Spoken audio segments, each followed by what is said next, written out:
Yeah, right here. All good. All right. Yeah, he's Get such him a in tall here, too. guy. He's like, there it is. All right. So thank you for quickly taking the time to talk to me. Yeah, no problem. Take your time. It doesn't have to be Yeah, 3 no minutes. worries. We're not in a rush. So how was your flight in? Oh, Good. We drove. We drove. We you drove. Yeah, Yeah. we're kind Los of local. Angeles. Los Angeles. My drive was not bad. We came in like in the middle of the day. We went to the 15, which is like the lesser known freeway. Nice and clear. One accident, but didn't slow us down too much. You came late. I got in at like 11:30 or 12:30 last night. Oh my goodness. But it was great because there was no It was like traffic no whatsoever. empty traffic. Yeah, Oh, great. Just smooth sailing. Yep. So Lotor has been revealed for the premiere episode. So why is his strategy different from his father's? Like, why does he want to change? Is it like on purpose so he can fool people into like wanting to believe in the Zarkon? Here's actually one thing that I think we've maybe said a couple things that have led potentially some of these interviews to make Lotor sound like he's just an outright liar, but I do think there's a very honest element to Lotor. Okay. There's a sort of honor from within the Galra ranks that he is going to do things differently, and he did. I mean, he put his neck on the line by being willing to fight right there. Yeah. He knew he was That's going to be able to do it. Yeah, exactly. So I think there's a genuine honor there, but he's cunning and he's got a able to way about manipulate. it. Yeah. I've noticed that he has a female posse. So why now versus maybe season 1 and 2 introducing the female Galra? Just to show kind of the very stark contrast between Lotor and Zarkon. Zarkon is very much about brute strength and force and like the old ways and the way that he does things. And Lotor's kind of grown up in a very different sort of way, and he's a little more open-minded. And he's just looking for who's the best person for the job, and if that person happens to be someone who isn't brute force strength but has like the right ability and just the right mindset, then he goes for that. They also don't need to be pure. Zarkon very much about like Galra bloodlines, and we see Lotor has some very different looking generals. They're not pure Galra, they're half-breeds, and so it's just kind of a unique approach, and it's just like when you're trying to get a point across like as solid as possible, it's a very clear visual delineation. Okay. So That's not to say though there are female Galra officers. Right. They just were not highlight in the original, season. yeah, they were seen. No, they weren't seen, but they were probably heard somewhere. Yeah, they're on the fringes. They're out there. Okay, now Keith seems to be taking Shiro's disappearance really hard. Like, is his Galra side about to come out a little bit more with this shortness? I mean, I think you're seeing a little bit of Yeah. it in a sense. He's got this emotional side to him. I mean, I have plenty of friends that are emotional and can kind of let stuff fly off the handle a little bit, but I think Keith's is more so. But yeah, I mean, I think it's like you said, it's kind of exacerbated by the fact that Shiro's gone. Like he's having a hard time dealing with it. He doesn't really know how to feel about it, and I think he just kind of goes back to that like inner part of himself where it's just he can't control his emotions, and that probably comes from the Galra side. yeah, and he's experienced loss in his life and in his childhood, and Shiro was, I think, more so than even the other characters, was his pillar. It was like his big bro.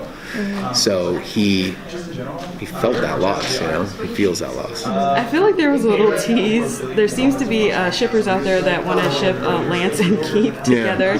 So are there going to be like any hints of that at all, or is it just more like, okay, they're friends, they're starting to become friends? I think we had just a very natural arc in mind for those two, which is they start out very much at odds, but then they grow to kind of respect each other. And if that leans into like people like they're spending time together, then that's a thing. Hey, but we're not trying to. Everybody bait can anyone. have their ship. Yeah. Yeah, we're Everyone's definitely allowed. not trying to But yeah, we're not trying to like cater to or bait anyone into anything. We're just trying to do what's right for the story. Okay, that's fair. Yeah. That's fair. But we then also try not to go be with like it. overtly affected by what popular opinion might be. Yeah. Well, that's good. You want to tell your story. Yeah, Yeah, and we're working in animation. Our schedule is so far advanced of that. It's like, even if people shipped Keith and Lance, we couldn't go back and change the story. There's just no way. To be like, we're already and a now years they're past in that love. storyline, Yeah. So how, now that we're going to have shortened seasons, like how spaced out are the episodes going to be? Like right now there's going to be 7 episodes coming out in August, and then there's going to be some more episodes in October. So how are they going to be spaced out, like every few months or just like every 6 months, kind of like a thing, or has that been decided? We can't say definitively, but I think this pattern is the pattern that's sort of being set forth right now. I don't know if it'll be every other month, quite like August, September, October. Like that's a real quick jump. Yeah, that was a quick I don't think it'll be that quick, but I do believe that they're trying to just release them more often throughout the year. That being said, we even haven't been informed about like beyond October what's happening. We have no idea. Yeah, but you know, there's going to be more seasons renewed. Let's be for real. Let's hope so. Fingers crossed. Fingers crossed. Yeah. Fingers crossed. So is Shiro even going to appear at all? We will see. Yet to be we seen. got 7 episodes to watch to find that out. Yeah. But now that there are shortened episodes, how is that spacing, like, as far as how you plan out the seasons? Like, has We can't retroactively go back and rewrite storylines. Like, the animation already happened, so we needed to look for, like, a natural break. Okay. But it's definitely not going to be like a, you know, Zarkon, Voltron. Yeah, the decision fight. came, like, too late for us to, like, write it in that fashion. Okay. So it's like, we've written our series... And it's just a serialized story, so it's just naturally going to progress. Yeah. We just kind of had to go in and look. Okay, 7 episodes seems like an appropriate break here. This episode is a place where we can break it, and it feels fulfilling. Yeah, but it's definitely not like season ender. Oh my God, you're going to want more, like but you're going to want more because you're going to want to see the story continue.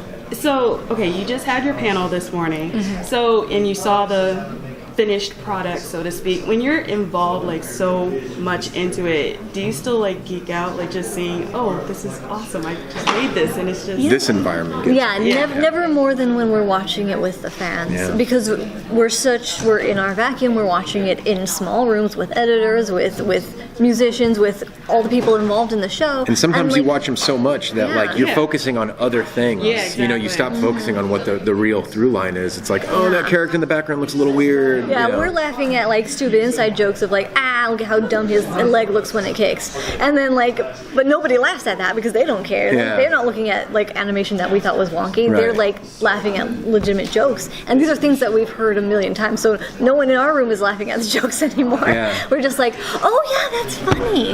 Yeah. I forgot. I've seen it so many times. Or we'll get a reaction to something that'll get like a gasp, and you're like, oh wow, like we didn't really see that like coming as strongly as it got read. But I mean, I get chills. I get goosebumps in the room when people cheer, when people, when they saw the Blue Lion doing its thing and it got a cheer. I was like, oh man, that's so cool. It's very exciting. Yeah. So how much, it seems like we're starting to learn more about the lions individually, maybe possibly this season, other than the Black Lion.